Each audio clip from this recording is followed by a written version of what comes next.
Buenas tardes, mi nombre es María José Mansilla y os doy la bienvenida desde la Asociación Inciso Integración al programa formativo de apoyo y acompañamiento al cuidador o cuidadora de personas en situación de dependencia.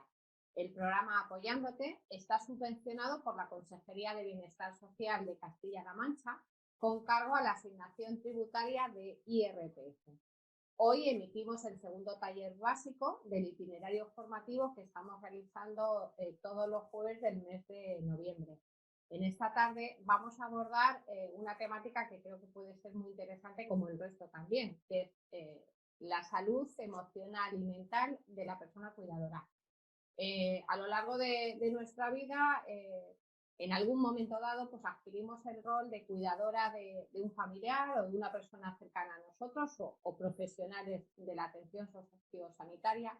Y en esta circunstancia, que en algunas ocasiones puede ser de manera temporal o prolongarse en el tiempo, nos puede producir pues un agotamiento, ya bien sea físico, pero muchas veces la carga es más emocional y mental y esto nos va a repercutir en nuestra salud.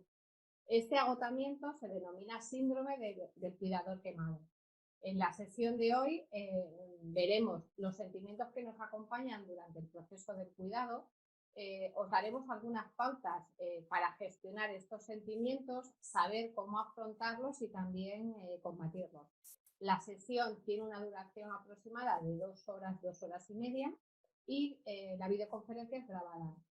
Una vez que editamos la videoconferencia, se sube al canal de YouTube de Inciso y también os la enviamos por mail.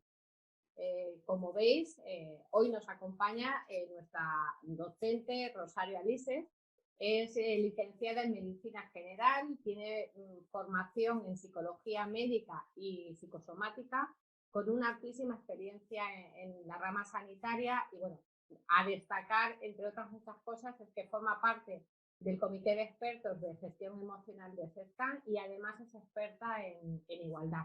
Tenemos un lujazo de que pueda acompañarnos en las sesiones de hoy. Pues Rosario, te doy la bienvenida y te cedo la palabra para que comiences lo que es la exposición. Pues muchas gracias a todas por participar. Pues muchas gracias a Inciso y gracias a vosotras por estar aquí. Estamos Rosa y Elizabeth, nos conocemos la semana pasada. Doy la bienvenida a Mari, que se incorpora hoy. Supongo que sabrías que la semana pasada estuvimos hablando de las cuestiones más bien de las personas dependientes, de los grados de dependencia y de cómo nos podíamos enfrentar nosotras como cuidadoras a ese grado de dependencia que generalmente va a más. Y para hoy habíamos reservado el tema de cómo nos cuidamos a nivel mental nosotras, cuáles son las emociones y los sentimientos que nos pueden surgir a lo largo de nuestra tarea de cuidadoras. Y espero tener un diálogo con vosotras porque ya que somos poquitas, pues vamos a aprovechar y vamos a hablar entre todas. Yo voy a ir diciendo más o menos las emociones, pero vosotras podéis interrumpir en cualquier momento cuando tengáis una sugerencia, una pregunta o una crítica, que también puede ser. Voy a compartir la pantalla porque tengo una presentación preparada para ir viendo las diapositivas y así vamos siguiendo el guión. Intentaré daros alguna pista de cuáles son los síntomas y los signos de alarma que podríamos hacer para evitar el estrés, la ansiedad o la depresión y que estos malestares vayan a más. O una vez que ya nos estén dando la lata, que ya nos estén rondando por la cabeza, ¿qué podríamos hacer para iniciar el camino de la sanación, de la mejora o de la restitución de la salud mental y emocional? Primero, vamos a ver lo que es la salud mental y lo que es la salud emocional, que como todas las saludes no son solamente la ausencia de la enfermedad, sino que van más allá. La OMS define como salud el completo bienestar de la persona en el plano físico, en el psíquico y en el social. Imaginaos lo difícil que es conseguir un completo bienestar en los 3 planos. Parece una utopía, pero es algo a lo que tenemos que, hacia donde tenemos que caminar. Y vamos a hablar hoy en concreto de la salud mental. La salud mental se ciñe al plano psíquico y está estrechamente ligada a la salud emocional, porque ¿qué hay en nuestra cabeza, en nuestra mente, si no son emociones y sentimientos? Os voy a decir hoy qué son las emociones, que no es solamente que se te caiga una lagrimita cuando estás sensible. Las emociones son respuestas fisiológicas que tiene el cuerpo ante ciertos estímulos. Es decir, que son automáticas. Las emociones surgen así, ¡chas! Son automáticas y no las podemos controlar. Afortunadamente, las emociones básicas son pocas, son 6, 5 o 6, y son destellos mentales que nos vienen, nos producen cosas en el cuerpo y dan paso a lo siguiente, a los sentimientos. Y hablaremos también de cómo es eso de que las emociones dan paso a los sentimientos. Son los sentimientos los que nos dictan las conductas que vamos a tener, cómo vamos a reaccionar, qué es lo que vamos a responder ante el estímulo que nos llega al cuerpo. Bueno, pues después de saber cómo actuar, vamos a hablar también un poquito de la comunicación, qué es lo que decimos, cómo lo decimos y hacia quién lo decimos. Las emociones, ya he dicho que son pocas y muy básicas. Las emociones básicas son el miedo, el enfado, el asco, la sorpresa, la alegría y la tristeza. Las emociones son como los pelillos de la nariz, que son necesarias, tenemos que aceptarlas como son porque nos protegen. No tenemos que negarlas, ni tampoco ser sus esclavas. Y no hay emociones positivas y emociones negativas. Todas son necesarias, todas las tenemos que aceptar, tenemos que saber qué hacer con ellas, tenemos que reconocerlas, reflexionarlas y encauzarlas. Podemos encauzarlas, pero no podemos controlarlas. Podemos controlar el avance o la cronicidad, el estancamiento en una emoción que nos sea perjudicial. Hoy vamos a hablar de lo que es una emoción básica y del sentimiento que surge de esa emoción. El sentimiento no surge porque sí, sino porque lo construimos, es decir, somos nosotras las que interpretamos esa emoción, la procesamos mentalmente, le damos un significado y la relacionamos con otros aspectos de nuestra vida. Y todo ese pensamiento que tenemos como consecuencia de la emoción es lo que llamamos sentimiento. Los sentimientos son, pues, el resultado del significado que le damos a la emoción. Por ejemplo, y también lo vamos a decir más adelante, la emoción es la alegría y el sentimiento que generamos a partir de la alegría es el sentimiento de éxito y de alta autoestima o incluso de amor. Con ese sentimiento elaboramos nuestro patrón de conducta, nuestro patrón de respuesta, que puede ser una respuesta de empoderamiento cuando nos sentimos exitosas, cuando estamos alegres y sentimos que lo que hagamos va a tener éxito, nos convertimos en mujeres empoderadas y ese empoderamiento nos hace sentir cada vez más alegres. Y así vamos formando nuestra personalidad y nuestra actitud ante la vida. También puede suceder que tengamos otra emoción, por ejemplo, el miedo, que nos genera un sentimiento de incompetencia, de inutilidad o de inseguridad. Y la forma que tenemos de actuar con ese sentimiento nos hace tener conductas demasiado precavidas por temor a equivocarnos.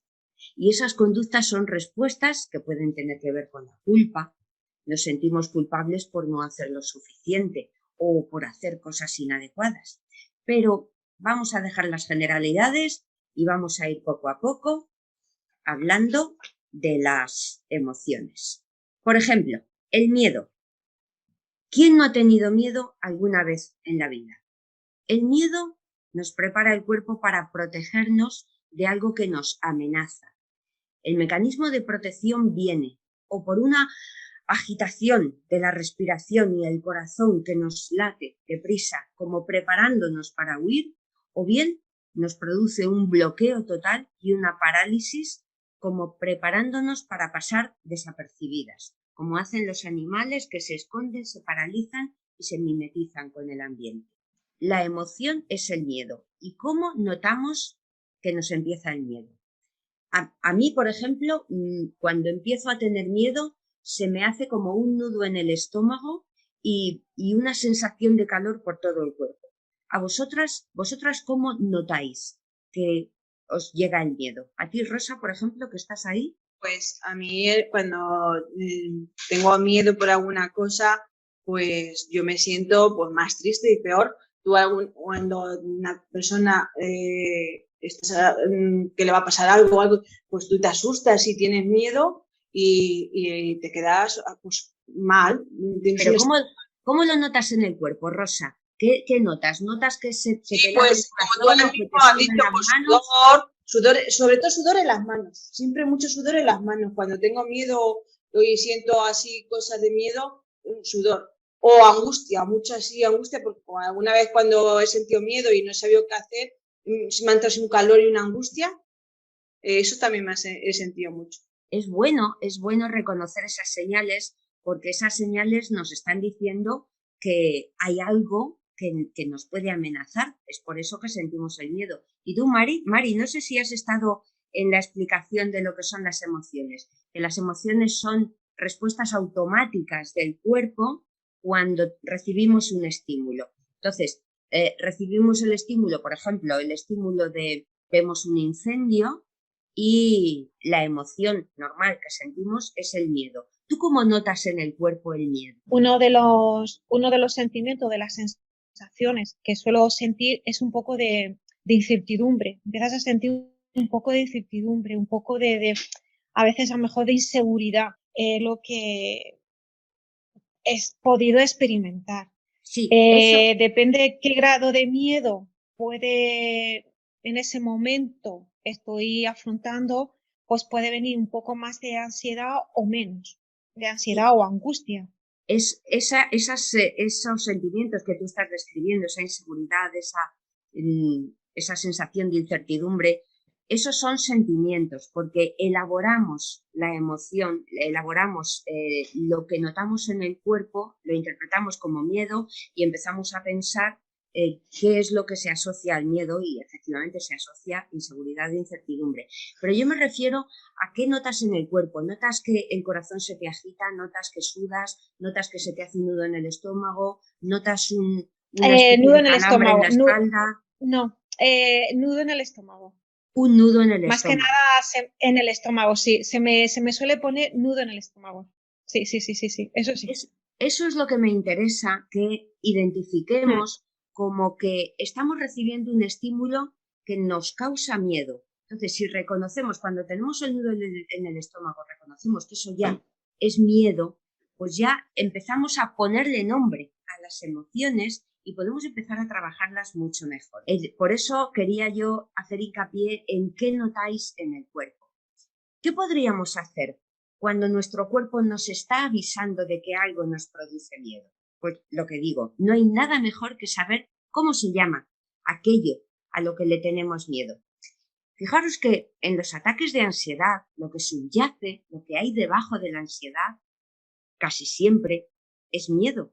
Miedo a algo desconocido, algo inexplicable, algo que no se le puede poner palabras, porque cuando se intenta poner palabras, todas las palabras se quedan pequeñas para lo grande que es el miedo. Pues bien, aprender a afrontar ese miedo y que no te tenga agitada o que no te paralice, para eso hay que ponerle nombre, hay que reconocerlo. Si vemos un incendio o vemos una inundación o el volcán, pues sabemos que lo que nos está produciendo miedo es ese fenómeno de la naturaleza. Pero hay otras veces, sobre todo en la ansiedad, que no sabemos por qué tenemos miedo. Tenemos ese nudo en el estómago, tenemos esa agitación, tenemos ese sudor en las manos, tenemos esa inquietud interna y no sabemos ponerle nombre. Entonces, lo mejor es identificar qué es lo que me está pasando en el cuerpo, por qué me está pasando esto, qué es lo que hay en mi vida, qué es lo que hay a mi alrededor que me puede estar produciendo miedo. En el caso de nuestra ocupación como cuidadoras, puede ser miedo a la enfermedad o al agravamiento de la enfermedad de quien estamos cuidando, o miedo a que nosotras enfermemos o nos contagiemos, en fin, algo indefinido que no sabemos exactamente dónde puede estar, pero que está y es bueno identificarlo. Un miedo bastante habitual que nos produce ansiedad y que traemos heredado de a lo mejor de la infancia es el miedo a que nadie nos quiera. Otro es el miedo a la enfermedad y el más grande es el miedo a la muerte. Hay mucha gente que tiene mucho miedo a la muerte, hay otra gente que no. Y también podríamos hacer un debate sobre esto, pero bueno, no me quiero ir. Todo esto que estamos reflexionando, elaborando mentalmente, todo esto que pensamos, que cuando notamos ese nudo en el estómago, cuando notamos ese sudor en las manos, cuando empezamos a pensar, ya no es emoción. Cuando la emoción pasa a ser pensada, cuando va acompañada de un pensamiento que intenta explicarla o justificarla o despreciarla, entonces ya estamos hablando de sentimientos.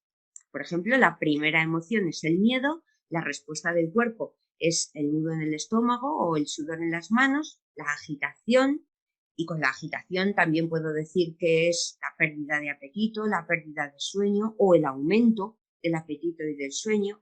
Bueno, pues ese pensamiento que va asociado a esa agitación puede ser: me estoy poniendo mala, me va a dar algo, me voy a caer al suelo, la gente va a notar que estoy muy mal, esto parece un infarto, ay Dios mío, seguro que no es nada, pero yo estoy muy mala, estoy cada vez más mala, y si me muero, y si me pasa algo y estoy yo aquí sola.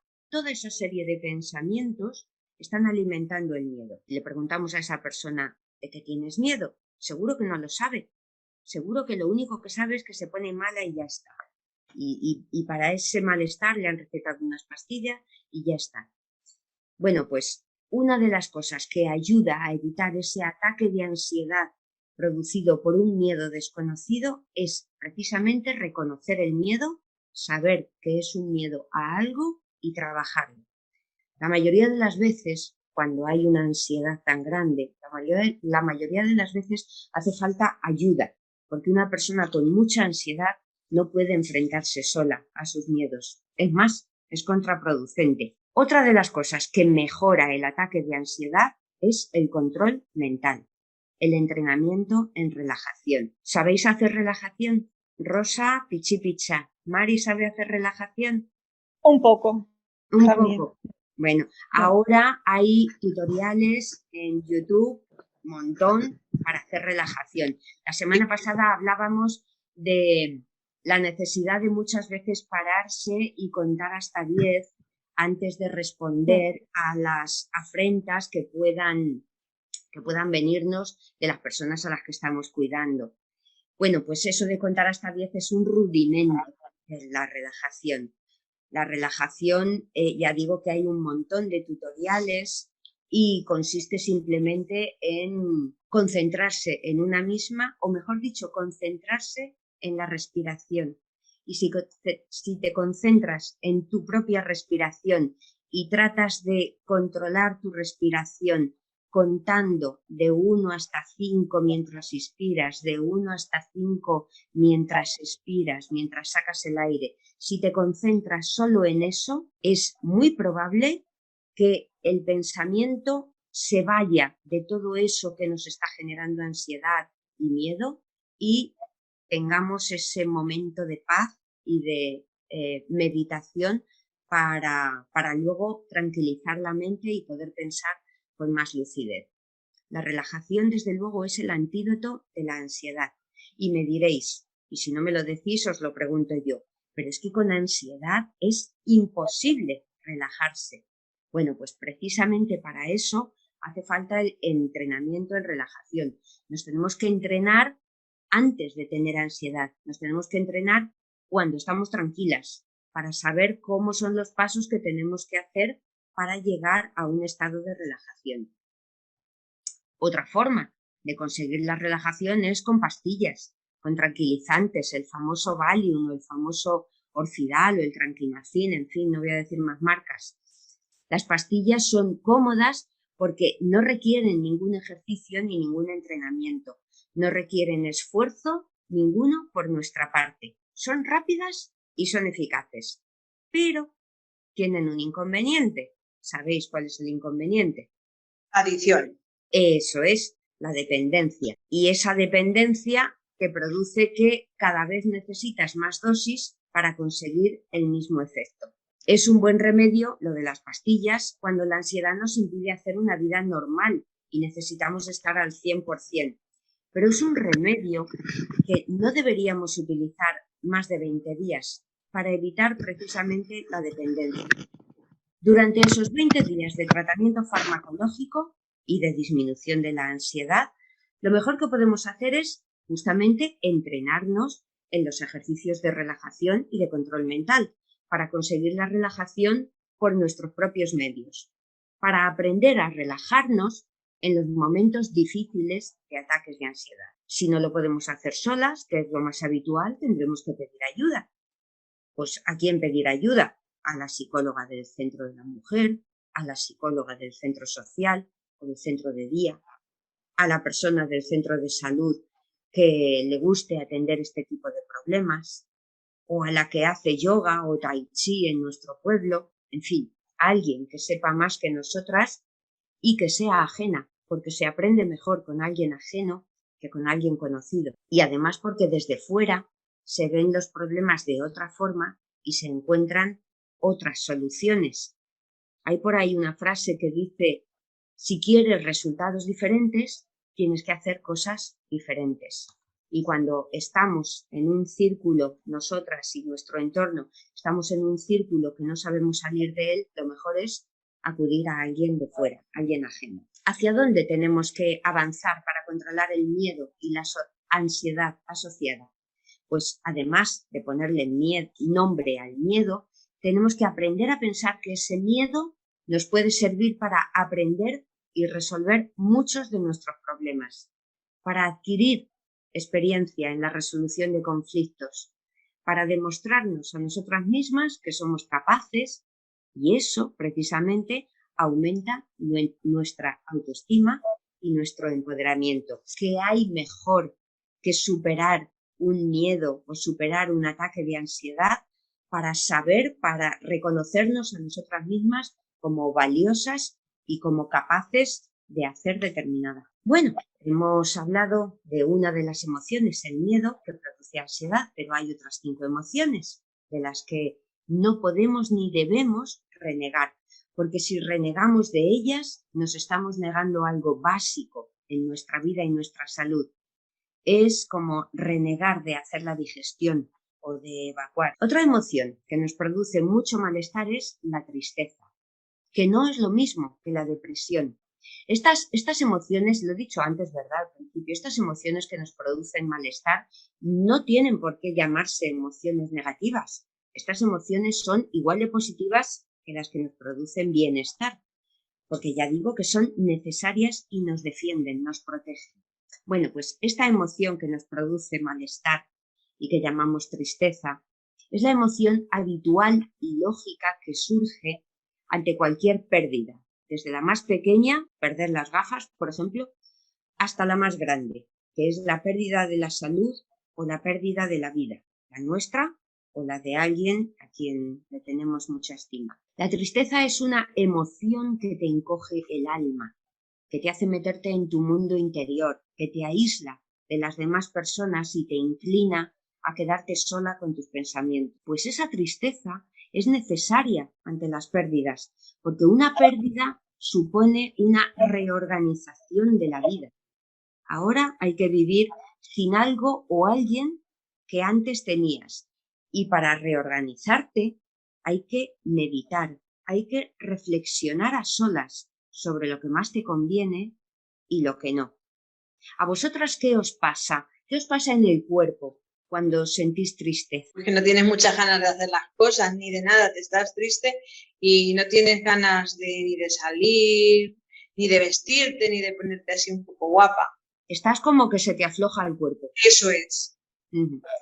Es que interesa saber qué notamos en el cuerpo para identificar esas sensaciones y decir, estoy aflojándome, me estoy poniendo triste, porque a veces no reconocemos la tristeza, lo único que notamos es ese aflojamiento del cuerpo. Entonces decimos, joder, si se me ha aflojado el cuerpo, ¿qué me estará causando tristeza? Porque a mí la tristeza me afloja el cuerpo y tenemos que empezar a pensar, a ver, qué hay por ahí, qué hay de pérdidas, qué hay que me puede estar provocando esta tristeza. ¿Y a Mari? Mari tiene ganas de decirnos qué le pasa en el cuerpo. Sí, Es que también alguna vez también se siente, o yo he sentido, aparte de lo que ha dicho la compañera que acaba de responder, también una empatía. Aparte de no tener ganas de hacer nada, como que una empatía.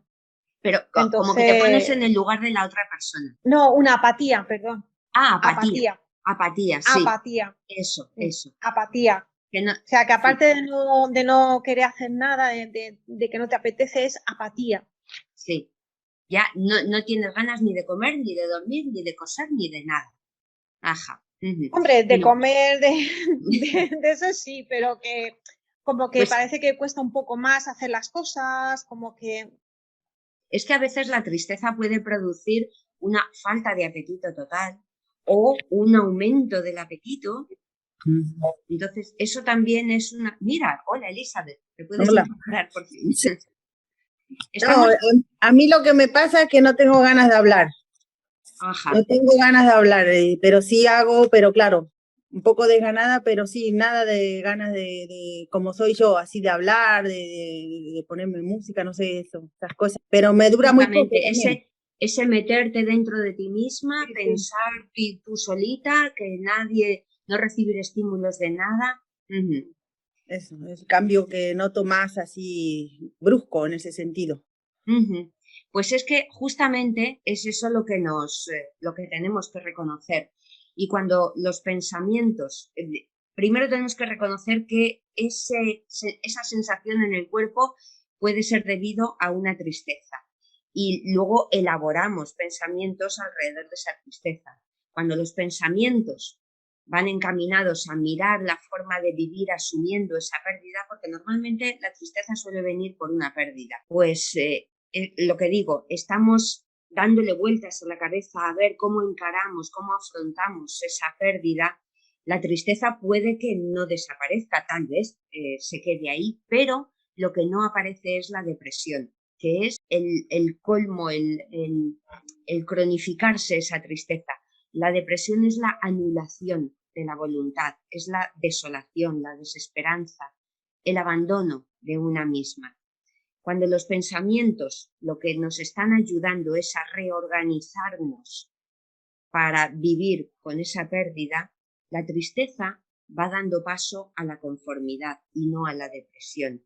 La tristeza va dando paso a la aceptación de la pérdida y a mirar la vida con ojos nuevos. Pero cuando la tristeza se asocia a pensamientos de inutilidad, de fatalismo, se empiezan a formar sentimientos de culpa, de incompetencia, de desolación, y esos pensamientos van anulando cada vez más la capacidad de pensar con lucidez en las soluciones, en las posibles y múltiples soluciones. Entonces es cuando llega la depresión, que es un trastorno mental caracterizado por la falta de voluntad, la melancolía, el pesimismo y muchas otras cosas que seguramente ya conocéis. Si no personalmente, seguramente las conocéis porque las habéis oído. ¿Cómo combatimos la tristeza? De ninguna manera. Tenemos que saber que estar triste en ciertas circunstancias es lo más normal del mundo y además lo más sano. Lo que hay que combatir son los pensamientos enfermizos que nos pueden llevar a la depresión. Lo más habitual es que cuando estamos tristes nos apetezca estar solas, pero también puede pasar que la tristeza nos empuje a buscar compañía y ya de paso consuelo. Entonces, combatimos los pensamientos de inutilidad y de fatalismo. No combatimos los pensamientos de cómo me voy a reorganizar la vida asumiendo la pérdida. ¿Os habéis fijado que en las películas sale mucho esa frase de todo va a salir bien? Pues es que tiene mucho que ver con la estrategia del cuidado y del autocuidado. Decirte a ti misma o decirle a quien acompañes que pese a toda la tristeza que nos embarga, vamos a salir de esta y saldremos bien. Porque la esperanza es el motor del cambio. Cuando se pierde la esperanza, una se apalanca, se inmoviliza y esa parálisis hace que el esfuerzo para salir de la tristeza sea cada vez más grande y por lo tanto más difícil es la solución. ¿Merece la pena instalarse en el lamento continuo por la pérdida? ¿Merece la pena pensar todo el rato aquello de si mi madre estuviera bien, si mi padre no se hubiera muerto, si mis hijas se hubieran quedado conmigo? Quedarse ahí te impide avanzar. Mirar todo el rato para atrás te impide mirar hacia adelante. Dedicar todo el pensamiento a los problemas te impide dedicar el pensamiento a las soluciones. Por tanto, ¿qué podríamos hacer para sentir tristeza sin hundirnos en la miseria? Lo primero, permitirnos la tristeza, no negarla, no pretender no sentirla. Llorar a moco tendido lo que haga falta. Maldecir a quien haya que maldecir. Y cuando consideremos que ya nos hemos desahogado, empezar a pensar en la vida que tenemos que llevar asumiendo esa pérdida. ¿Y qué vida tenemos que llevar? Pues lo dijimos la semana pasada, una vida en la que nuestra salud y nuestro cuidado tengan la importancia que se merecen, porque de nosotras depende el futuro. ¿Que lo podemos hacer solas? Pues vamos a ello. Pero lo habitual es que no podamos hacerlo solas. Y casi lo mejor es que lo hagamos con alguien en quien confiemos plenamente, que puede ser un profesional de la psicología o amistades que sepan escuchar. A veces solamente hace falta escuchar, callarse y escuchar. No dar consejos ni decir lo que hay que hacer. Simplemente escuchar. Una escucha activa, una escucha empática y respetuosa casi siempre produce bienestar y desahogo en la persona que necesita que la escuchen. Generalmente, las personas que están tristes, cuando quieren hablar lo que quieren es ser escuchadas, no sermoneadas, ni aconsejadas, ni juzgadas. Solo necesitan poner palabras a su tristeza, a su dolor, y cuando se pone en palabras parece que se hace la tristeza más pequeña o el dolor se hace más pequeño. Otra vez volvemos a lo que se ha convertido en el tema protagonista de estos talleres de cuidado y autocuidado. Pide ayuda cuando sientas que flaqueas, cuando sientas que te agotas, cuando sientas que estás en riesgo de enfermar tanto física como emocionalmente. Pide ayuda, delega, tómate un descanso, aléjate. Y en referencia a esto de la pérdida, os animo también a ir a asociaciones de ayuda de familiares o talleres donde se hable de la experiencia del duelo. Y animo también, en la otra edición también lo dije, animo también a Inciso a organizar actividades que tengan que ver con los duelos y cómo elaborarlos para que no se hagan patológicos. Voy a descansar un poquito, voy a echar un traguito y os doy la palabra para hablar de la tristeza y de cómo combatís la tristeza o de alguna experiencia que tengáis con la tristeza. Por la parte que me corresponde como representante de la entidad, creo que voy a coger el guante y voy a proponer para próximas ediciones el tema del duelo, afrontamiento de la muerte y esas cuestiones que las tenemos olvidadas en la formación porque nos centramos en la fase previa, pero que lo tendremos en cuenta para próximas ediciones. Justamente porque este colectivo está más enfrentado a la muerte casi que ningún otro. Ningún otro, sí. La verdad es que muchas veces cuando tú cuidas a un abuelo y se va y se muere, hay veces que las circunstancias pues duran poco, hay otros que duran mucho y ya le tienes un cariño. Entonces, claro, parece que es parte de tu vida porque tú has estado con él mucho tiempo y claro, es una sensación que muchas veces cuando se va ves a la familia, está triste, muchas veces no sabes ni cómo apoyarlo ni cómo decirle las cosas, porque claro, ellos están pues en su momento frágil porque están pasando un duelo y es muy difícil, claro, hablar con la familia y con todo. Mucha gente, hay gente muy fuerte, hay gente que no, pero tú también te vienes un poco abajo. Y hay que saber que los duelos hay que pasarlos Yo como médica muchas veces me solicitan una pastilla para una persona que está muy afectada por una muerte, sobre todo las muertes repentinas. Bueno, ¿qué muerte se espera? Hasta las muertes que se esperan te dan una sorpresa. Pero las muertes repentinas suelen causar mucha afectación en algunas personas y me piden pastillas para que no esté tan afectada. Y digo, vamos a ver, el duelo hay que pasarlo, hay que llorarlo, hay que gritarlo, hay que dejar que se exprese esa emoción y ese sentimiento que está surgiendo.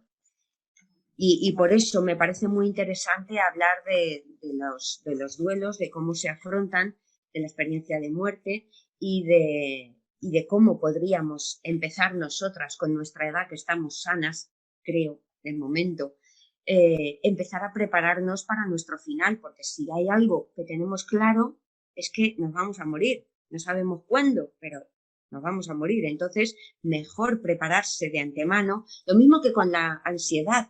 Mejor relajarnos cuando estamos tranquilas que no en pleno ataque de ansiedad. Mejor aprender a enfrentar la muerte ahora que estamos sanas y no tenemos previsto morirnos que cuando estemos en el lecho de muerte, que ya no nos da tiempo. Bueno, a ver, más experiencias con la tristeza. No hay nadie más Yo me que quiera. acuerdo, Sí. yo me acuerdo, volviendo a esto de la tristeza, es una de las cosas que, claro, que a veces estaba ahora mismo oyendo y estaba diciendo, fíjate, esto no saberlo a lo mejor en años anteriores. Nosotras, mi hermana y yo pasamos por una experiencia bastante negativa porque nos pilló la enfermedad y la muerte de nuestro padre siendo muy jóvenes. Entonces falleció de cáncer, fue un cáncer bastante agresivo, pero claro, nunca le teníamos de una manera un ídolo tan grande a mi padre que nos pensábamos que eso nunca iba a surgir, nunca iba, no sé, es algo que oyes hablar que se ha muerto alguien, pero que te piensas que contigo no va, ¿no? Entonces, yo me acuerdo que, bueno, si fue duro el tema de la enfermedad, entonces ya lo teníamos casi superado, porque ya pasaba 3 años y pico después de la operación, murió a los 5 años de operarlo, pero a los 3 años por ahí, pues ya nos fuimos haciendo la ilusión pensándonos que eso ya iba a desaparecer. Cuando al 4.º año empezó a peor, incluso llegó a perder un poquito la cabeza por el tema que le ponía los parches de morfina y tal. Y de la noche a la mañana, pues se nos quedó durmiendo. Fue un cáncer de colon con metástasis generalizado y se nos quedó durmiendo. Pues mi hermana y yo lo pasamos, pero fatal, fatal. Fatal, no sabíamos si íbamos a derivar en una depresión. Por hecho, incluso recurrimos a ver si nos podían dar alguna pastilla para poder, porque es que se nos oscureció completamente el mundo.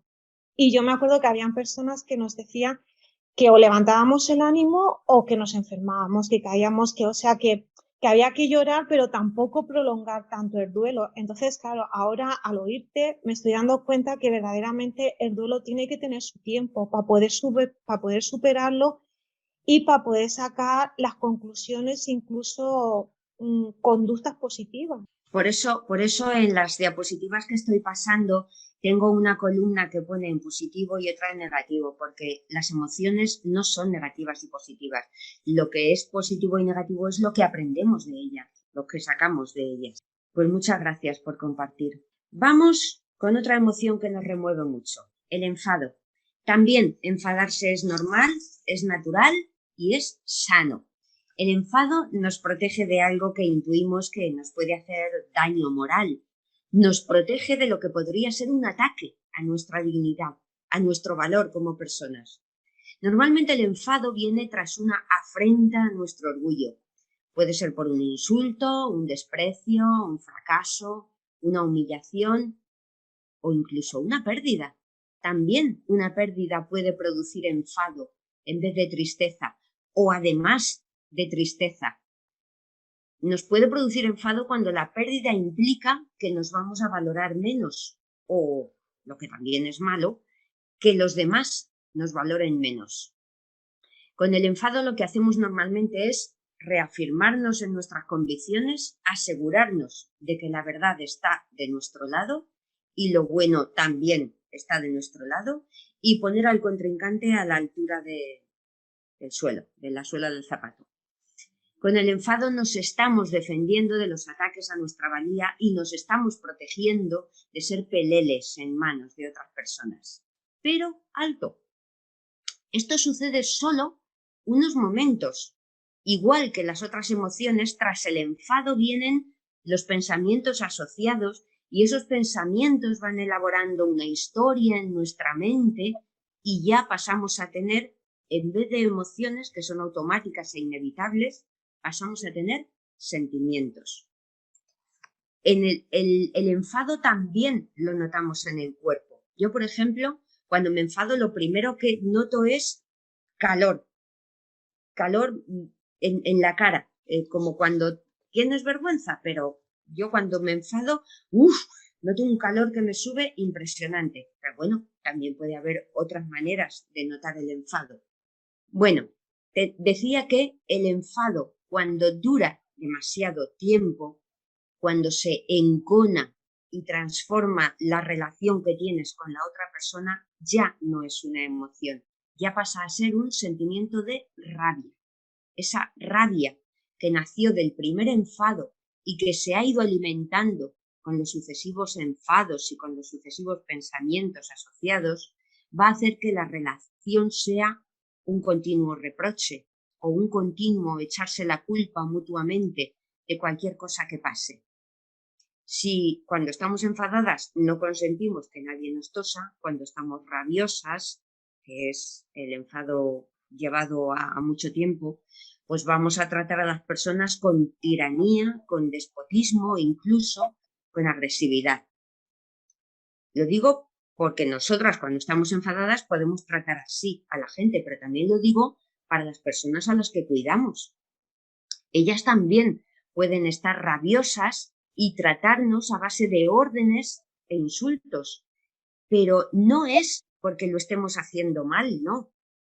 Es porque hace mucho tiempo se sintieron humilladas por algo, se sintieron enfadadas, no lo expresaron en condiciones, no lo purgaron en su momento y aquel enfado, aquel ataque a su orgullo se hizo crónico y ahora no saben o no se acuerdan de lo que podrían hacer para curarse. Lo más habitual es que una persona que ha sido independiente, activa, que ha tenido a su cargo un montón de responsabilidades, si de pronto cae enferma y depende de la ayuda de los demás para todo o para casi todo, pues esa persona sufre una humillación impresionante. Es como una herida narcisista en lenguaje psicológico. No le puede echar la culpa a nadie, pero su dignidad está tocada.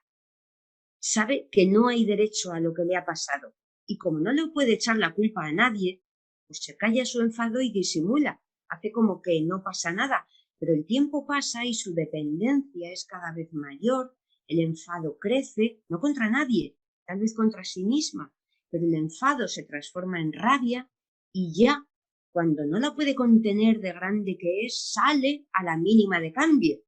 ¿Y contra quién sale? Pues contra quien hay más cerca o con quien más confianza tenga. Y esto no lo digo en teoría, sino que lo digo por experiencia propia. Les voy a contar mi experiencia de hace 30 años.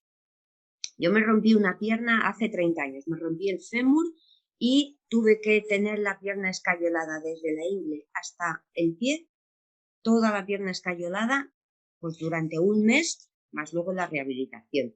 Esto me sucedió cuando estaba estudiando, cuando estaba trabajando y cuando estaba criando a 2 niñas. Imaginaros la actividad que tenía yo, era la típica superwoman de los años 80-90.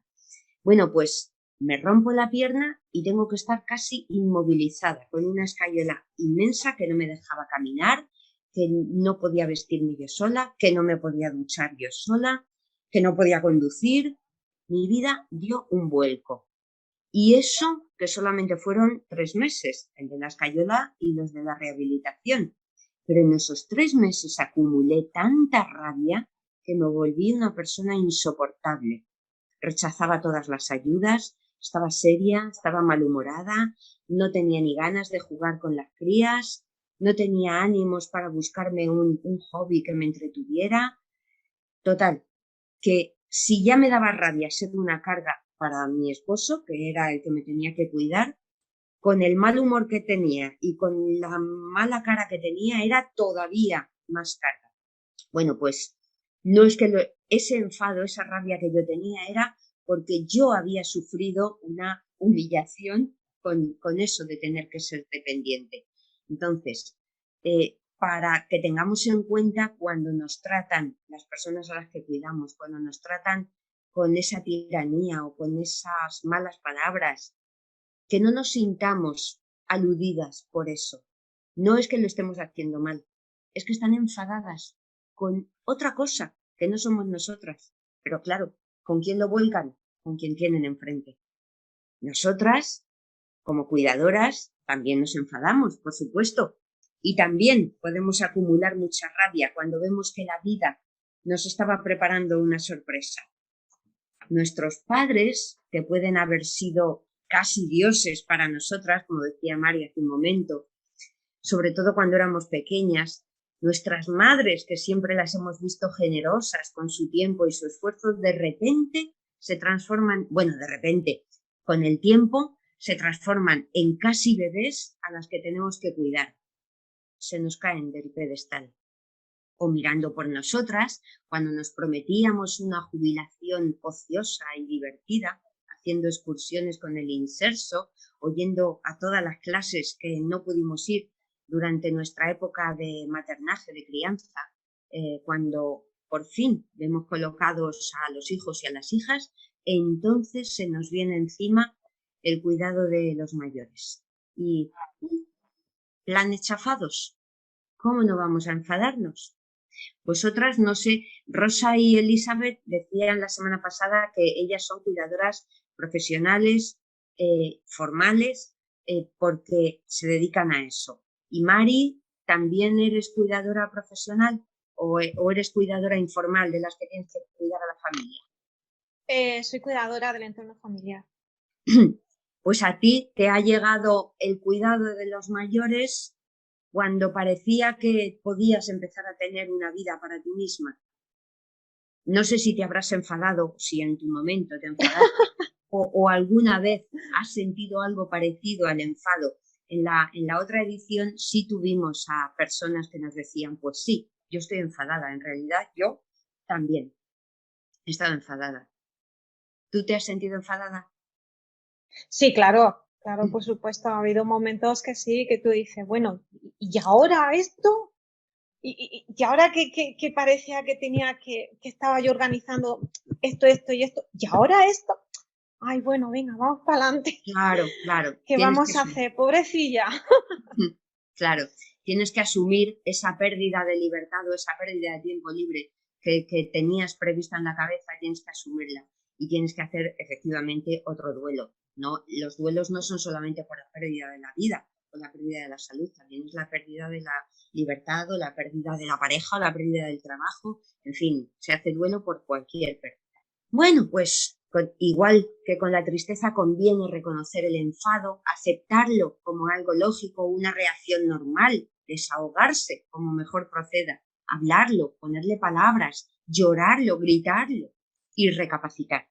Empezar una negociación interna contigo misma o con alguien de confianza que esté dispuesta a escuchar. Solo escuchar, no dar consejos. No conviene, y esto me salgo también, no conviene dar consejos cuando no nos los piden. Si solamente nos solicitan para desahogarse, si solamente nos dicen necesito hablar contigo, nos están diciendo que quieren hablar y que nosotros escuchemos. No que demos consejos, ni que digamos lo que hay que hacer para resolver nada. Solamente escuchar. Bueno, pues eso. La negociación interna de qué es lo que quieres y puedes dar y qué es lo que quieres y debes recibir, esa negociación tiene que seguir al enfado, porque en el cuidado de las personas siempre damos y siempre recibimos. Pues bien, propongo que pensemos en esa negociación después del enfado en un tono positivo, no haciéndonos las heroínas que dan la vida a cambio de nada, sino en el plano real, dando lo suficiente para asegurar el bienestar de la persona cuidada y procurando obtener también lo suficiente para nuestro propio autocuidado. En esa negociación y en las acciones necesarias para llevarla a cabo entran, como no, las ayudas externas. Para el cuidado de las personas con dependencia siempre tienen que estar las ayudas externas. Se me ha pasado la diapositiva, le he dado sin querer al... Decía que para el cuidado de las personas con dependencia siempre tienen que entrar las ayudas externas. Lo decíamos la semana pasada, en forma de teleasistencia, en forma de persona que nos releve, en forma de centro de día, como sea. ¿Qué vamos a dar? Pues lo dijimos también la semana pasada. Vamos a dar tiempo, que nos lo tenemos que organizar. Vamos a dar esfuerzo, que también hay que dosificarlo. Y vamos a dar imaginación, creatividad, porque somos nosotras las que llevamos la batuta en la organización de las tareas de cuidado. Siempre que podamos lo haremos con la conformidad de la persona en situación de dependencia, pero no siempre podemos. También le damos bienestar a la persona dependiente. Todo lo que hagamos será por su bienestar. ¿Y qué recibimos? Pues muchas veces recibimos el agradecimiento, expresado con más o menos florituras, porque cada persona tenemos una forma de expresar el agradecimiento. A veces solo con la mirada ya nos sentimos sobradamente compensadas. Eso es lo mejor que nos puede pasar, saber que somos útiles y que den valor a nuestros esfuerzos. Otras veces recibimos enseñanzas. Cuidar a una persona mayor en situación de dependencia nos hace aprender un montón de cosas que en la vida se nos hubieran ocurrido, desde las técnicas básicas de higiene, de posturas, de manejo de medicación, de nutrición, de heridas. A veces hasta manejamos jeringuillas o sueros. Y, por supuesto, aprendemos de psicología, aprendemos un montón. Y todo eso gracias a la persona que nos está necesitando. Todas esas enseñanzas no deben caer en saco roto y olvidarse en el momento en que la demanda de cuidados se acaba. ¿Por qué digo esto?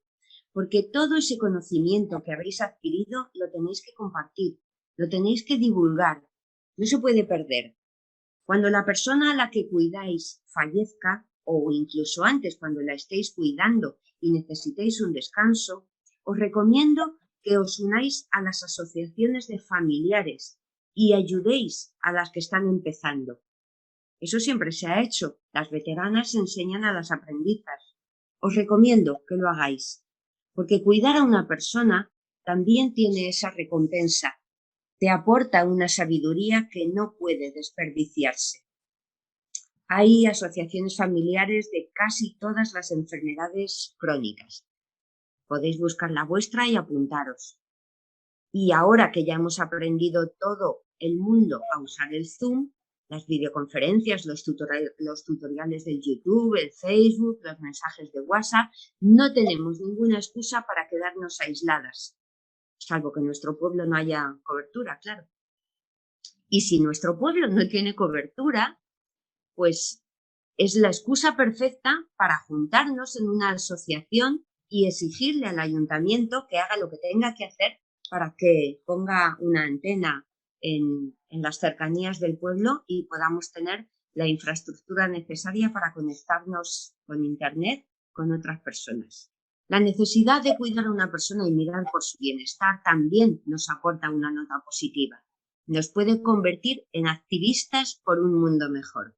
Luchando por mejorar las condiciones de nuestro familiar, estamos luchando para mejorar las condiciones de las personas que vengan detrás, de nosotras mismas, cuando lleguemos a viejas, o de nuestras hijas, o de nuestras nietas, de todo el mundo. Probadlo. Cada conquista de un derecho en una asociación es una victoria para todo el mundo. Un ejemplo. Cuando la Asociación de Alzheimer consiguió una ayuda para tener grúas, no se benefició solamente la presidenta y las socias que estuvieran entonces en la asociación. Se beneficiaron todas las personas socias de entonces y de siempre. Bueno, me estoy yendo del tema. Un traguito de agua y pasamos a la siguiente emoción. Del asco voy a hablar poco porque dura lo que dura, igual que la sorpresa. El asco aparece cuando hay algo que nos repugna o que intuimos que nos va a hacer daño, en el sentido de que nos va a sentar mal al cuerpo. Lo mismo que el miedo podía producir taquicardia y sudor, el asco puede producir una secreción de bilis, esos ácidos, la bilis, que es un líquido amargo cuya función es depurar las grasas que ingerimos con las comidas. La bilis es como la sosa de limpiar el horno. Cuando hay mucha suciedad, muchas cosas que sobran en nuestra vida, se pone en marcha el mecanismo de la depuración. Si hay exceso de grasa en la comida, se pone en marcha la bilis. Si hay exceso de suciedad en nuestra vida, se pone en marcha el asco. El asco, como todas las emociones, es un mecanismo de supervivencia. Nos aleja de aquello que puede comprometer nuestra vida. El moho de los alimentos en mal estado, de los animales que pueden transmitirnos enfermedades. Tenemos asco de los olores, de las secreciones y fluidos del cuerpo. El asco va muy asociado al miedo, porque si hay algo que puede enfermarnos o hacernos daño, inmediatamente viene detrás el miedo a la enfermedad y a la muerte. Y si el asco y su miedo asociado se hacen crónicos, se transforma en fobia. El asco a una cosa, por ejemplo, a un olor, se puede entender o se puede, mejor dicho, extender a todo lo que rodea ese olor o a todo lo que se relaciona con ese olor. Si te da asco, por ejemplo, el olor a sardinas, te puede acabar dando asco también el chiringuito donde las asan, el señor o la señora que las asa, la pescadería donde las venden, la bolsa de plástico donde se ha transportado, y por extensión te puede dar asco todas las bolsas de plástico. Si te da asco, por ejemplo, el olor a pis, también te puede llegar a dar asco el olor del pañal, el olor del inodoro donde se evacúa, el olor de la persona que tienes que limpiar, y el asco se extiende y se contagia a cosas que aparentemente no tienen nada que ver. A lo mejor te da asco la voz y la cara de la persona a la que cuidas, te da asco su casa, te da asco su familia, te da asco incluso la colonia. Fíjate que la colonia huele bien. ¿No os ha pasado que se ha extendido el asco a cosas que no tenían nada que ver? Soy yo la única que le ha pasado eso. No. Bueno, pues Yo la verdad es que voy a una casa y tienen muchos gatos y cada día se me hace más cuesta arriba tener que pasar a por el cepillo del cogedor, porque es que los gatos están ahí presentes y hay un olor, siempre una peste, y yo le digo, ¿cierra usted la puerta? Pero claro, no, ellos al contrario, le abren a todos los gatos, y ahora tienen 8 o 9 y a todos allí, y es un sitio muy pequeño y claro, es cerrado y huele muy mal. Y a mí es que hasta me da ya ganas de vomitar, o sea que es un asco ya un poco, y yo digo, claro. Y es que es posible que esas ganas de vomitar, esas náuseas que te entran cuando entras a la casa, con el tiempo empiecen a presentarse ya cuando entras en la calle de donde está la casa. No va llegando ya. Sí. Incluso cuando sales de tu casa para ir a esa calle, ya tienes tú la angustia ahí en la boca del estómago. Bueno, pues la reacción al asco se materializa en lo físico en la forma de arcadas o vómitos. También se puede expresar físicamente como diarreas, mal sabor de boca, poner la cara arrugada, los labios fruncidos, como para evitar que lo que nos da asco nos entre por los ojos, la nariz, la boca, lo cerramos todo, como la mujer de la foto. ¿Y cómo se expresa eso en lo simbólico, en lo psicológico? Pues vomitando palabras soeces, insultos, frases hirientes. El asco puede ser a algo externo o puede ser a una misma. Por ejemplo, las personas que caen gravemente enfermas pueden sentir asco de sí mismas, de sus secreciones, de su olor, de su incapacidad. Ya hemos dicho antes que las personas nos podemos enfadar contra nosotras mismas y manifestarlo como una tiranía en el trato. Bueno, pues el asco también puede ser a nosotras mismas. No solamente podemos tener asco de nosotras mismas, sino de todo lo que se relaciona con nosotras. Asco de la silla en la que estamos sentadas, la silla de ruedas, si estamos atadas a la silla de ruedas, asco de la casa en la que nos ha tocado vivir, por ejemplo, si nos han cambiado de casa o nos han metido en una residencia o en un hospital, asco de la persona que nos cuida, encima que nos cuida, pero como lo relacionamos con ese asco a nosotras mismas, pues lo extendemos a lo demás. La forma en la que se pueden expresar ese asco es con malestar digestivo y pueden decir que no quieren comer, por ejemplo, o pueden, lo que decía antes, vomitar insultos. Si aprendemos a reconocer ese asco inicial, si pudiéramos hablar de ello y de los sentimientos de rechazo que produce ese asco, lo más probable es que entendamos de dónde procede tanto malestar y tanto mal humor. En el caso de las personas cuidadoras que son, entre comillas, maltratadas por la persona dependiente, lo pongo entre comillas porque maltrato me refiero a insultos o humillaciones. Si llegamos a entender que el maltrato no es porque lo estemos haciendo mal, sino porque la persona dependiente tiene un conflicto anterior no resuelto, nuestro sentimiento de culpa o nuestro sentimiento de rechazo va a cambiar. Fijaos que he dicho sentimiento de culpa o de rechazo. También podría hablar de sentimiento de odio. La culpa y el odio son sentimientos, no son emociones. Son sentimientos porque lo hemos pensado, eso que hemos sentido en el cuerpo, lo hemos interpretado. La emoción que subyace, la emoción que hay debajo y que es causa de esos sentimientos suele ser el miedo o el asco. El sentimiento viene después de elaborar intelectualmente la emoción, es decir, cuando intentamos darle una explicación a la emoción. Si la explicación que le damos a la emoción nos sirve para inutilizarnos, humillarnos, criticarnos, hacernos de menos o instalarnos en la queja, entonces los sentimientos que tendremos serán sentimientos de culpa, de incompetencia, de victimismo o sentimientos autoagresivos.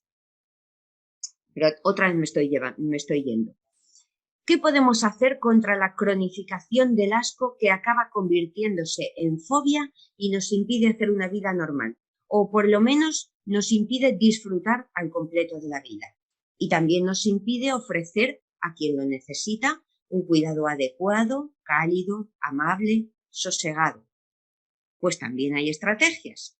La primera, como en todas las emociones, es reconocer el asco, aceptarlo como algo que nos ayuda a recapacitar, intentar identificar qué es exactamente lo que nos da asco y buscar la forma de contrarrestarlo. Lo más habitual y lo más fácil es evitar el estímulo, es decir, evitar aquello que nos produce asco, pero muchas veces no es posible. Tenemos que enfrentarnos a aquello que nos produce asco. ¿Cómo lo hacemos? Pues algo parecido a lo que hacíamos con el miedo, con entrenamiento en control mental y relajación. También es bueno tener siempre en cuenta que hay que separar el estímulo concreto que nos produce asco, por ejemplo el olor, la imagen, el gesto, la postura, de todo lo relacionado con ese estímulo. Es decir, nos podemos permitir tener asco de la caca, pero tenemos que aprender a desligarlo de la persona. Y no pasa nada por sentir asco de la caca, es perfectamente normal. Y podemos contrarrestarlo con una mascarilla perfumada, con guantes, con lo que sea. Pero si conseguimos no extender el asco a la persona, lo llevaremos mejor. Un ejemplo, ¿os acordáis? Con esto de la caca. ¿Os acordáis de cuando cambiabais los pañales a los bebés? ¿Habéis tenido oportunidad de cambiar pañales a bebés? Pues sí. Antes de ser madres, cuando éramos jovencitas, a todas o a casi todas nos daba asco la caca. Pero después de tener a los bebés y de limpiarles sus pañales, ya no nos da asco la caca. ¿Por qué? Pues porque a un bebé es muy difícil tenerle asco. Otro ejemplo. ¿A que nos puede dar asco chupar algo que ya ha chuperreteado otra persona y mezclar nuestra saliva con la de otra persona? Sin embargo, no nos da asco un beso con lengua, por lo menos cuando estamos enamoradas, por lo menos. porque cambia la percepción. Desligamos una cosa de la otra. En eso consiste disociar. De la saliva o de la caca podemos tener asco, pero de la persona no. Y si no conseguimos disociarlo, ¿qué podemos hacer? Pues como siempre, pedir ayuda, pedir relevo. Hablemos del tema con alguien que nos sepa escuchar, que no nos juzgue, que no nos diga, hija, qué maniática eres. Y seguimos con las emociones, que ya solamente nos quedan las buenas, las que molan. La alegría y la sorpresa. La sorpresa dura un suspiro. El cuerpo reacciona a algo sorprendente abriendo todos los sentidos para enterarse mejor, al contrario que los ojos. Al contrario que el asco. Abrimos los ojos, abrimos los oídos, abrimos las fosas nasales, abrimos la boca. Enseguida viene el pensamiento que se encarga de dar explicación a lo que nos sorprende. Y la explicación puede llevarnos a un sentimiento de ira, al pánico, a la melancolía o a la dicha, al amor. Depende de nuestro pensamiento, así responderemos. Por ejemplo, nos enteramos que viene a visitar a la abuela una persona con la que nosotras no nos llevamos especialmente bien, pero a la abuela sí le gusta. Si pensamos, vaya una faena con lo mal que me cae y voy a tener que disimular, pues es posible que recibamos a esa persona de una forma fría, educada pero distante. También es posible que le digamos a la abuela que viene el pesado de fulano y ya estamos creando un ambiente tenso, incómodo. La visita se puede convertir en un tormento y a nosotras nos cuesta cada vez más mostrar amabilidad. Luego, cuando se va, puede que empecemos a tener remordimientos por haber sido tan ariscas o puede que alimentemos nuestro enfado repitiéndonos una y otra vez lo pesado que es el fulano y lo mucho que estorba. Eso va en contra de nuestro bienestar y, como consecuencia, en contra del bienestar de la persona a la que cuidamos. Pero también podemos hacer lo contrario. Ante la sorpresa de que viene alguien que no nos gusta, olvidar o hacer como que nos olvidamos lo mal que nos cae esa persona y pensar si la visita le va a caer bien a la abuela. La sorpresa inicial por la visita se puede transformar en un acto de amor. Vamos a permitir que la abuela tenga un rato de entretenimiento con alguien diferente a nosotras. Y mientras nosotras podemos desaparecer de la sala con la excusa de que tenemos que hacer algo por ahí, quitar la lavadora o hacer un recao o algo. El sentimiento de triunfo por haber lidiado con esa situación desagradable y haber salido con bien, pues nos va a alegrar el día. Y por fin la emoción llamada alegría, que se presenta cuando hay algo que nos hace sentir bien y que nos gusta. Cuando estamos con una persona que nos gusta, hay muchos más ratos de alegría que de tristeza, porque hay un montón de cosas de esa persona que nos hace sentir bien. ¿Vamos a pensar que todo es bonito en la vida? Pues seguramente no, pero ganan por mayoría las cosas buenas. Y cada cosa buena que nos pasa nos hace pensar que somos valiosas, que nos merecemos ser queridas, que estamos haciéndolo bien, que gracias a nuestro esfuerzo alguien, esta persona a la que cuidamos, está bien cuidada, que se siente querida. En definitiva, que los años que le quedan de vida los está viviendo con calidad, con dignidad y con cariño. ¿Cómo vamos de tiempo?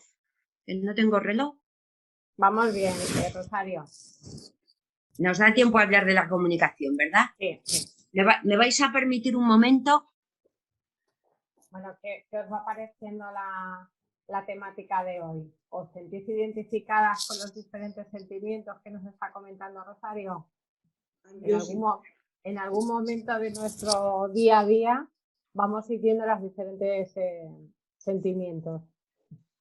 Sí, yo sí, también está muy interesante. Nos hace pensar, ¿eh?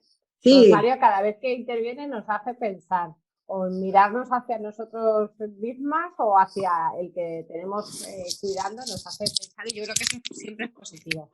Sí, y aparte, cómo interpretar, porque a veces, claro, nosotros lo estamos tomando, pero ahora como ella nos está explicando también, para prepararnos y decir, bueno, que rebote, que no que esto es así, que hay que prepararse, como dice.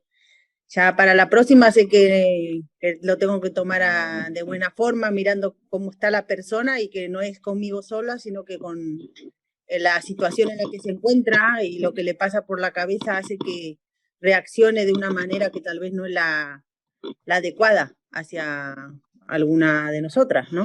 Pero bueno, eso también. Una premisa básica en las personas cuidadoras es, sobre todo para cuidar la propia salud mental, es no sentirse aludidas por los reproches y por las regañinas que diga la persona a la que cuidamos. Porque, y sobre todo si está con demencia, con la demencia incipiente que no sabes cuándo está lúcida y cuándo se le ha ido la cabeza y estás en esa zona ambigua de ahora estará hablando la enfermedad o estará hablando la persona. En esos momentos, en esas fases, es mejor no darse por aludida nunca. Aunque te tengas que dar por aludida, pero no te des por aludida nunca porque entonces te viene encima todo el sentimiento de culpa y de incompetencia y de inutilidad y de que lo estás haciendo mal y eso va en contra de todo, va en contra de nuestra salud y claro, y si nosotras estamos mal, pues cómo va a estar la persona a la que cuidamos, peor. A ver. Rosa, yo te quiero comentar una cosa. Yo iba de una casa y me iba muy mal porque, vamos a ver, aquí estamos nosotras nada más las que se nos ve o hay más gente viéndonos. No, estamos las que se nos ve aparentemente. Bueno, a lo mejor Mari está por ahí. Estamos 5 personas en total. Ah, vale, pues está 5 personas, lo puedo contar. Vamos a ver, yo trabajo en una casa... Espera, Rosa, esta sesión está grabada. Se va a poner en YouTube. Ah, pues vale, entonces no lo cuento. Vale. De acuerdo. Luego, si quieres, cuando cerremos la grabación, seguimos charlando. Vale, de acuerdo. Te lo cuento después. Vale. Me iba muy mal de esa casa, entonces quiero comentártelo para ver qué es lo que yo puedo hacer. Genial, vale, muy bien. Pero pues me alegra mucho que os estéis... ¿Sí? ¿A qué hora dura la sesión? Pues estamos aproximadamente hasta las 6:30. Solamente nos queda hablar de la comunicación y la comunicación la verdad es que vamos a pasar así por encima. Vale. Pues si parece cuando termine Rosario, damos un tiempo pues, para comentar nuestras vivencias y nuestras circunstancias particulares si queremos hacerlo así, ¿vale? Pero que esto no se grabe lo que yo te vaya a decir, ¿vale?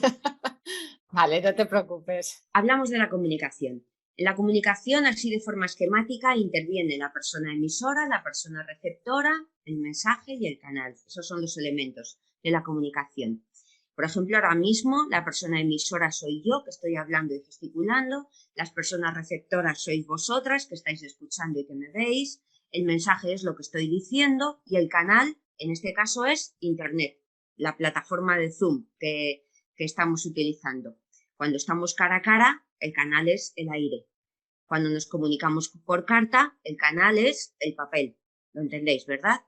Pues ahora bien, todo lo que se dice se recibe tal cual se dice, o más bien a veces decimos una cosa y se escucha otra, algo parecido a lo que pasa en estas diapositivas que voy a poner.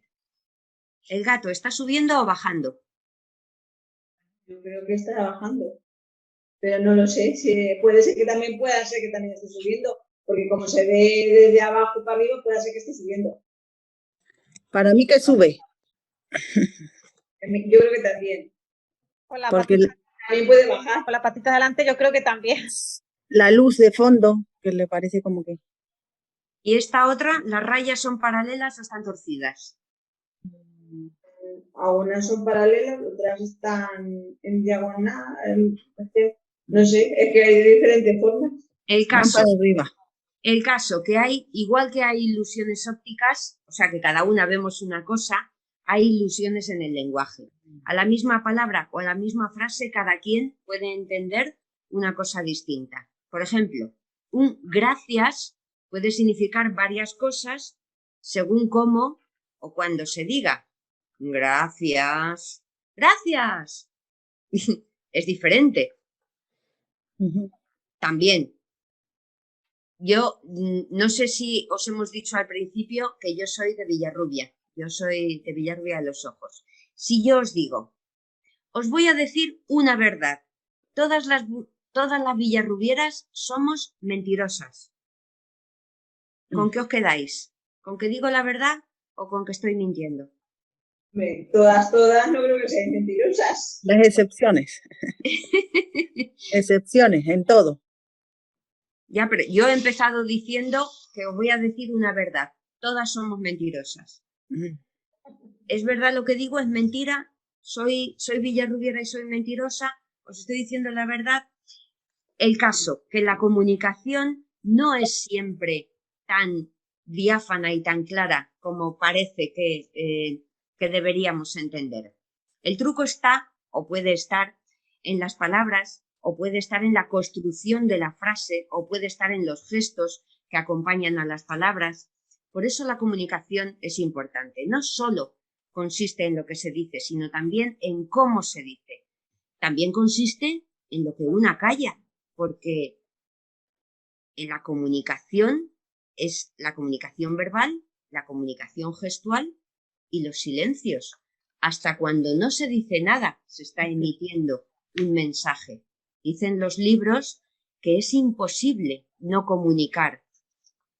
Ya digo que hasta cuando no haces nada o permaneces inmutable y callada, estás lanzando un mensaje. Y ese mensaje está siendo captado por la persona receptora.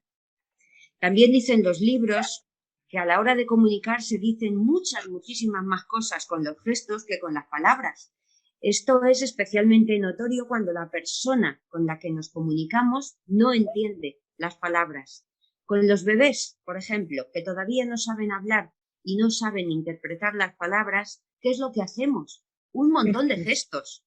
Sonrisas, caricias, ruidos con la boca, los ojos los abrimos, los cerramos, los guiñamos, cambiamos el tono de voz, los zarandeamos, los hacemos saltar.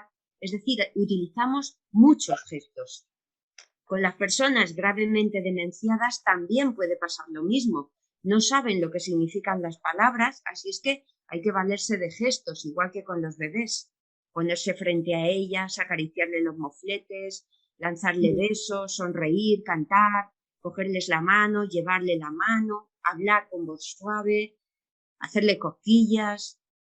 De hecho, las personas gravemente demenciadas son igual que los bebés, no solo porque hay que asearlas, alimentarlas y moverlas, sino también porque hay que dirigirse a ellas casi a base de gestos. Su cerebro se ha ido para atrás hasta quedarse tan limpio de recuerdos como el de los bebés, que no tienen recuerdos. En el libro de Mi madre niña, que lo escribió Rosa Peñasco, se describe paso a paso cómo el cerebro de la madre va retrocediendo en edad hasta convertirse en un bebé a la que le gusta sentarse en las piernas de su hija y jugar al arre borriquito. Esta es la portada del libro Mi madre niña.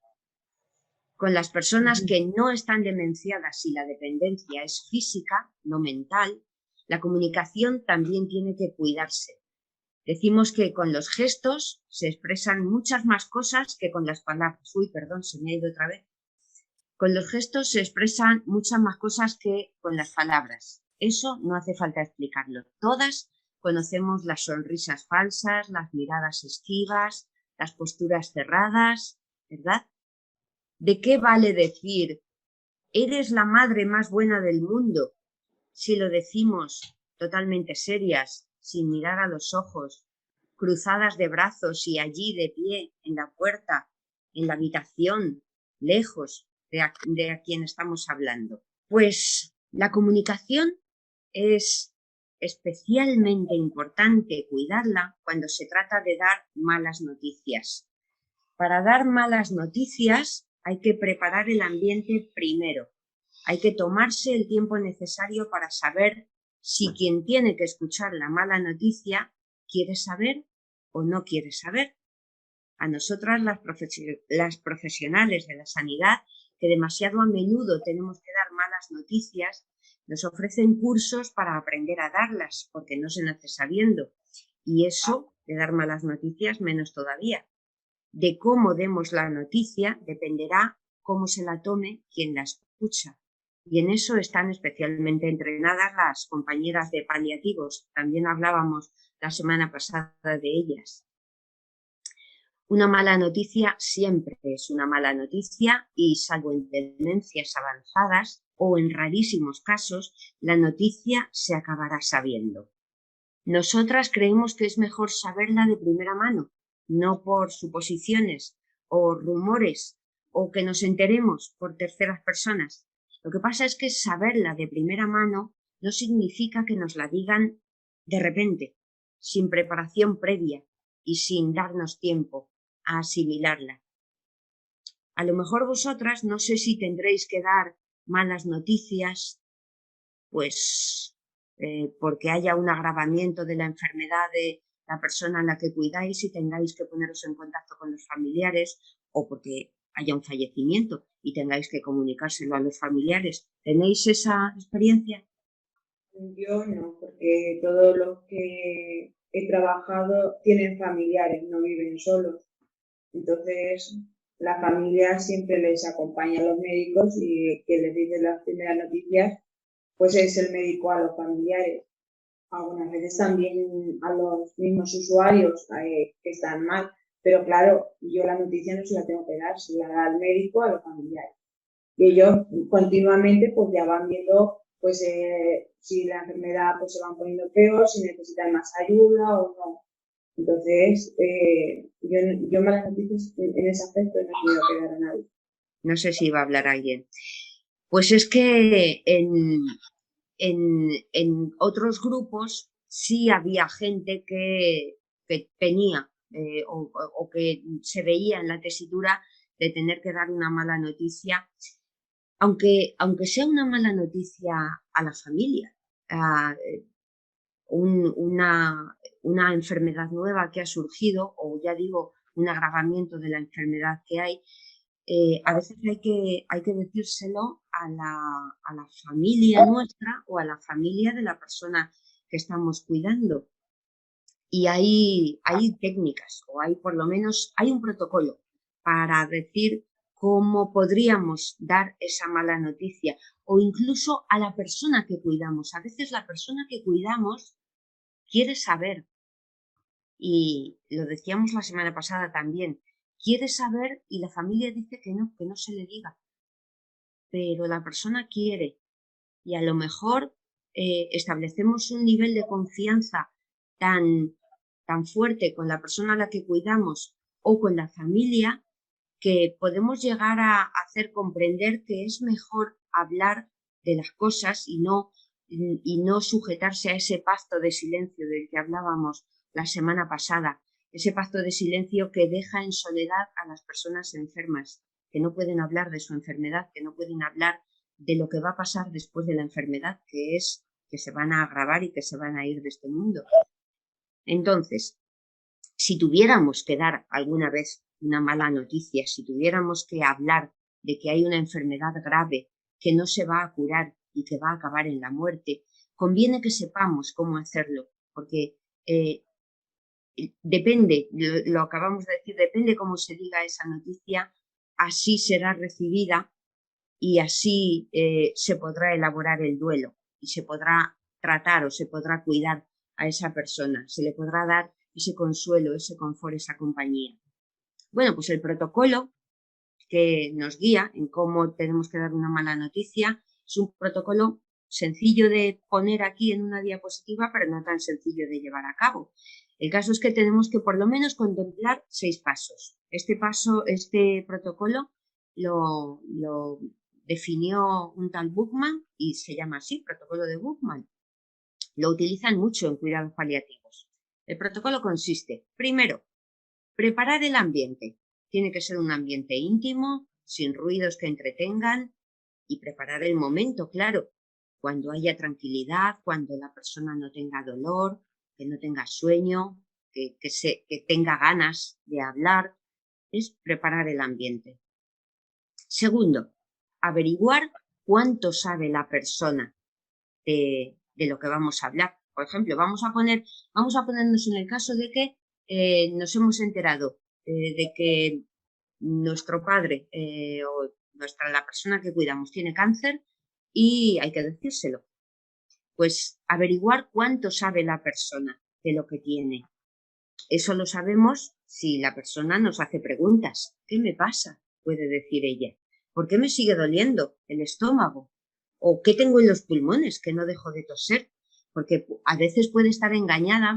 Tienes un catarro, tienes una pulmonía que no se te acaba de curar, o tienes una úlcera que a ver cómo la tratas, o una inflamación, dicen muchas veces. Pero las personas, lo hablábamos también, las personas intuyen que lo que tienen no es algo que se va a curar, por lo menos es algo grave. Entonces, nosotras le podemos preguntar, ¿qué crees tú que tienes? ¿O qué es lo que sabes de tu enfermedad? ¿Qué intuyes tú que pueda estar pasando? ¿Qué es lo que notas? Entonces, así averiguamos cuánto sabe la persona. Después, tenemos que averiguar cuánto quiere saber, porque a lo mejor solamente quiere saber el nombre de la enfermedad, o a lo mejor solamente quiere saber lo que tiene que hacer para encontrarse mejor, las medicinas que tiene que tomar, o los ejercicios físicos o los ejercicios de masajes que tiene que utilizar para encontrarse mejor, pero a veces también puede querer saber cuánto le queda. Tampoco le podemos decir te quedan 3 meses, porque eso nadie lo sabe. Pero a lo mejor quiere saber si lo que le queda es solamente esperar la muerte o puede esperar una mejoría, o a lo mejor no quiere saber nada. Las mejores preguntas para saber lo que quiere saber la persona es la directa. ¿Qué quieres saber? ¿Para qué lo quieres saber? A veces las personas solamente quieren saber que su enfermedad no va a tener cura y a lo mejor se quieren preparar para el final. Quieren dejar arreglados los papeles, quieren saldar cuentas pendientes no solamente de dinero, sino cuentas de, pues a lo mejor pedir perdón a alguien o tener una reconciliación con alguien. No se quieren ir de este mundo con una cosa pendiente, con una disculpa pendiente de otras personas. En fin, no sabemos nadie lo que quieren las personas hasta que no se lo preguntamos. También otra consigna, hablar solo de lo que nuestro familiar, de lo que la persona enferma quiera hablar. Estar atenta a sus preguntas y pedirle permiso para hablar de su enfermedad con otras personas, con la familia, con las amistades, con otros profesionales. Hay personas a las que les gusta compartir sus cosas con mucha gente y hay personas que prefieren que no se sepa nada, que no salga del círculo más íntimo de lo que están penando. Otra cosa más, respetar sus silencios, no agobiarse porque no hable. Mostrar empatía siempre, decir, sé lo mal que lo estás pasando, quiero ayudarte, dime cómo hacerlo. No pretender siempre que estemos hablando y que siempre haya ruido. A veces es mejor el silencio, porque el silencio, lo hemos dicho antes, el silencio también es un mensaje.